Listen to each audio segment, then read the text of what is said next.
welcome back to Midnight Signal AI. Today is June 12th, 2026, and the big theme is AI companies trying to tighten control just as the public pressure keeps rising. We've got product launches, safety reversals, legal heat, and some ugly reminders that model capability is still running ahead of governance. Let's get into it.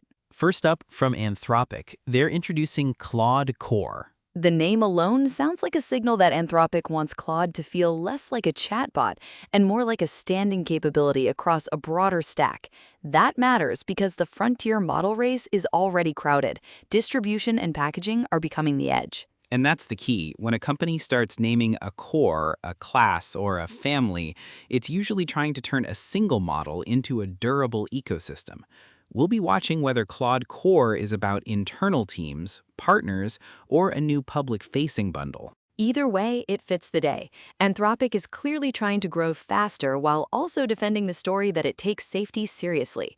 And that balance is getting harder, not easier. Speaking of that balance, Anthropic also walked back a policy that could have quietly limited Claude's ability to help researchers build competing models. That story hits because it's not just about one rule. It's about whether AI companies can build guardrails without making researchers feel like the platform is booby-trapped. Exactly. The moment a policy sounds like it's designed to quietly sabotage certain workflows, the optics turn toxic. Even if the intent was safety, the reaction becomes about trust and control. And this follows the broader pattern we've been seeing all week. The more powerful these models get, the more every access rule, safety layer, and policy exception starts to look like a strategic decision, not a technical one. Now to a much uglier story from xAI's Grok.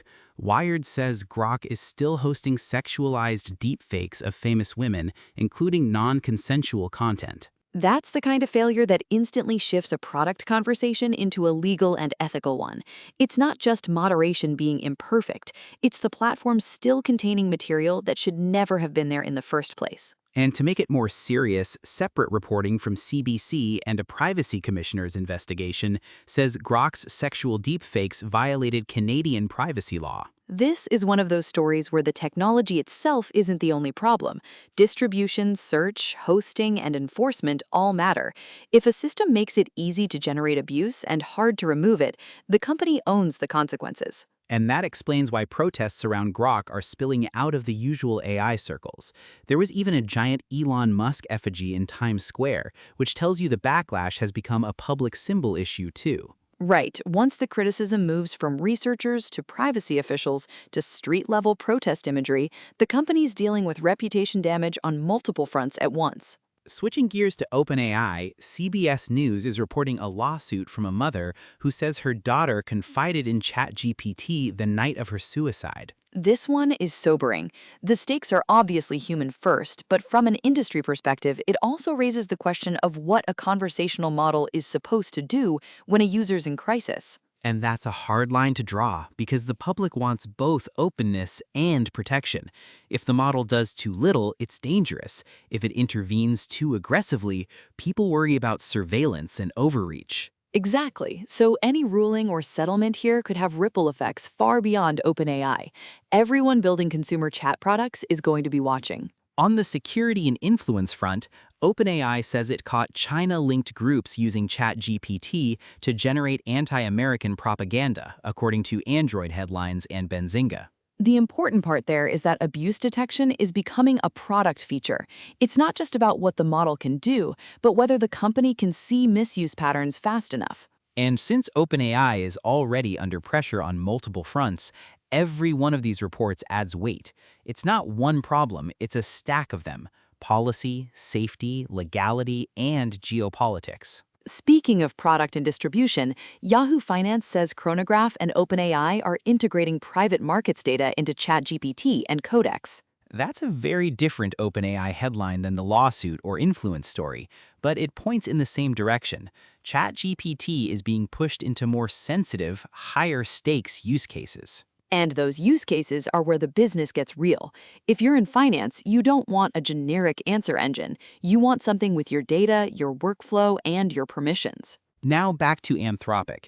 The Register says it's recruiting an army to sell Claude to nonprofits, which is a reminder that growth isn't just about flashy launches. That's actually smart. Nonprofits can be great proving grounds because they need high leverage and often have very clear workflows.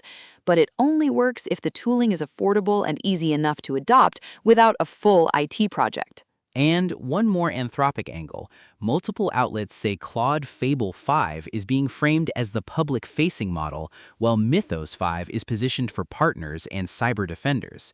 Even without getting lost in the naming maze, the strategy is obvious: segment the market by access level. Which is why the company is trying to talk about safety, partners, and distribution all at the same time. It's one product family, but three different messages. We should also flag the Gemini chatter. Geeky Gadgets is citing leaked Gemini 3.5 Pro details, and the angle is that Google is falling behind rivals. Google always has the advantage of surface area, but if the market believes the lab is behind, that perception becomes a story of its own. And in AI, stories move fast. Before we wrap, one last practical note from Smartsheet. Its MCP server now connects with ChatGPT, Microsoft Copilot, and Google Cloud Gemini Enterprise. Across all these stories, the pattern is pretty clear.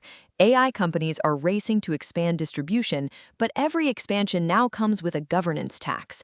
New products trigger trust questions, new policies trigger backlash, new uses trigger legal and ethical scrutiny. And that's the daily reality of this market now. The frontier model race is still the headline, but the real battle is over who can ship, scale, and stay credible at the same time. Before we sign off, a quick look at robotics-adjacent science, a career pivot into nature's drug design. The idea is simple but weirdly elegant. Use precision chemistry to help wildlife and ecosystems, not just people. That's the good kind of crossover episode.